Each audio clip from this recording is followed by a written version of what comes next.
देखिए वॉल पे बीट लगाने के लिए हमने पहले ड्रिल कर दिया, उसके बाद काट कर गिट्टी बना दिया, उसको लगा रहा है तरीका लेकर। इसी में हम लोग डायरेक्ट दयाल मार देगा। देखिए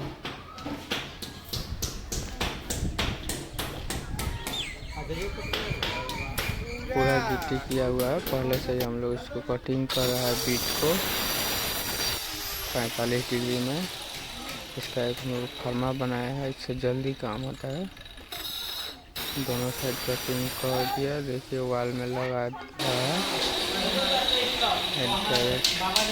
इतना मस्त इसका लुक आ रहा है वॉल का पेंट करने के बाद आएगा। ये देखिए दोनों 45 डिग्री से काटकर 90 डिग्री बन गया। ये पूरा वॉल का बीट हो गया कंप्लीट। अब रंग होगा, इसके बाद फाइनल वीडियो हम डालेंगे।